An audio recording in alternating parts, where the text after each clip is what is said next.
Hello bachon, let's read this question. The question says that the sum of the speeds of a boat in still water and the speed of the current is 10 km per hour.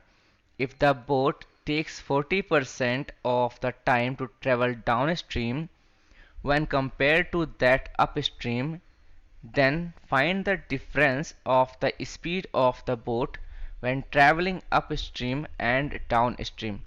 Here is first given. इस question में कहा जा रहा है कि sum of speeds of a boat in still water and speed the current is 10 kilometre per our.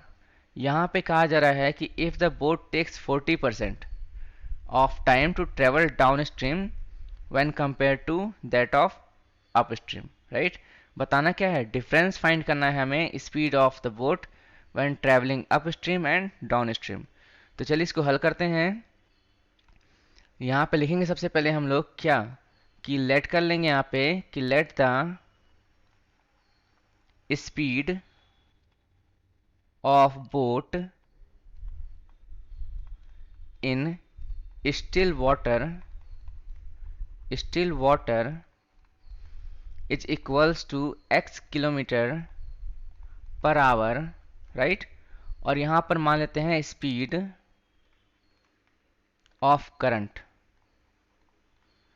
इसको मान लेते हैं हम लोग। क्या हो जाएगा ये, क्योंकि यहाँ पे सम बोला है कितना 10 है, तो ये कितना हो जाएगा हमारे पास 10 माइनस में x किलोमीटर पर आवर हो जाएगा, राइट। सो यहाँ पे क्या हो जाएगा किलोमीटर पर आवर।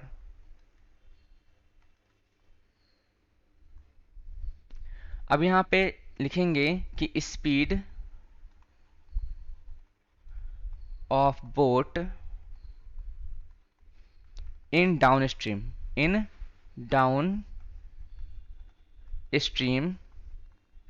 इस केस में क्या होता है हमारे पास, यहाँ पर जो है स्पीड जो होती है स्टिल वाटर की और करंट की क्या होती है, ऐड हो जाती है। तो यहाँ पे क्या लिखेंगे हम लोग x प्लस ब्रैकेट में 10 minus x that is equals to what 10 kilometre per our.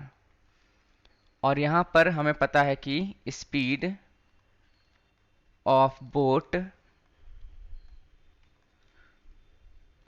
In upstream में क्या होता है हमारे पास, जो स्पीड्स होते हैं क्या होती है वो डिफरेंस जाती है, डिक्रीज होती है। मतलब क्या हो जाता है यहाँ पे, इसको हम क्या करते हैं सबट्रैक्ट कर देते हैं, राइट। सो उस केस में यहाँ पे क्या लिखेंगे, यहाँ पे लिखेंगे कि x माइनस ब्रैकेट में 10 minus x that is equals to what x minus 10 minus minus plus x हो जाएगा यहाँ पे इज इक्वल्स टू ब्रैकेट में 2x minus 10 kilometre per hour, right. So अब यहाँ पे मान लेते हैं कि let the distance be d kilometre, right. So हम यहाँ पे क्या लिखेंगे, यहाँ पे लिखेंगे कि we no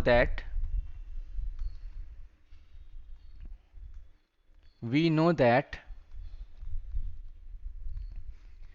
time equals to क्या होता है हमारे पास, टाइम इज इक्वल्स टू होता है डिस्टेंस अपॉन स्पीड। क्योंकि हमें पता है कि स्पीड इक्वल्स टू क्या होता है distance upon time. So time equals to क्या हो जाएगा डिस्टेंस अपॉन स्पीड हो जाएगा। सो अब यहाँ पे क्या लिखेंगे according to question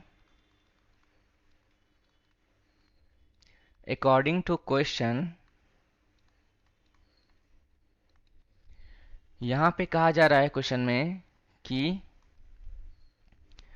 if the boat takes 40% of the time to travel downstream when compared to that upstream, right। तो यहाँ पे क्या लिखेंगे, यहाँ पे लिखेंगे कि d अपॉन 10 यानी डिस्टेंस अपॉन स्पीड क्या होगा इसका, ये हमारा हो जाएगा डाउन स्ट्रीम का, राइट। किसके इक्वल होगा, ये is equals to 40% of speed of 40% of time taken by upstream. तो यहाँ पे क्या लिखेंगे, यहाँ पे 40% यानी कि 40 अपॉन में 100 मल्टीप्लाई d अपॉन में 2x माइनस 10, राइट। d से d कैंसिल हो जाएगा। इसके बाद लिखेंगे क्या हम लोग, यहाँ पर आप देखोगे कि 0 से 0 कैंसिल, राइट। यहाँ पर क्या बचा, 1/10 इज इक्वल्स टू, यहाँ पे क्या बचा हमारे पास, 4/10 मल्टीप्लाई 1/2x - 10 बच गया। यहाँ से 10 से 10 कैंसिल हो गया, यहाँ पे बचा 1 is equals to 4/2x - 10, cross multiply करेंगे, so 2x - 10 is equals to what, 4। तो यहाँ से जो है हमारे पास 2x इज इक्वल्स टू कितना आएगा, 14 आ जाएगा। इसको सिंप्लीफाई करेंगे तो x इज इक्वल्स टू कितना आएगा हमारे पास, 7 किलोमीटर पर आवर आ गया, राइट। सो हमें करना क्या है, हमें डिफरेंस निकालना था, right. Difference of speeds is equals to, यहाँ पे क्या लिखेंगे डिफरेंस में, यहाँ पे लिखेंगे कि 10 माइनस 2x - 10, जो बड़ा होगा उससे हम क्या करेंगे, सब्ट्रैक्ट करेंगे छोटे वाले को।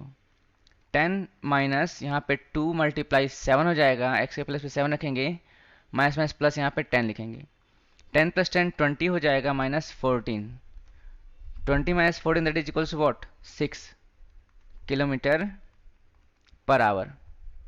यानी कि जो डिफरेंस है कितना है हमारे पास, 6 किलोमीटर पर आवर का आ गया। सो यहाँ पे लिखेंगे हम लोग कि, यहाँ हम लिखेंगे फाइनली कि hence,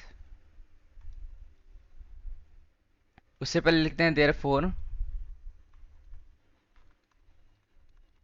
the difference of speed of boat when traveling upstream and downstream is 6 kilometre per hour, right. ये हमारा क्या है, आंसर है। हेंस ऑप्शन कौन सा करेक्ट है देख लेते हैं यहाँ पे, ऑप्शन जो है हमारे पास बी वाला करेक्ट है, ऑप्शन बी इज करेक्ट। इसको हम लेटर से मार्क कर देंगे।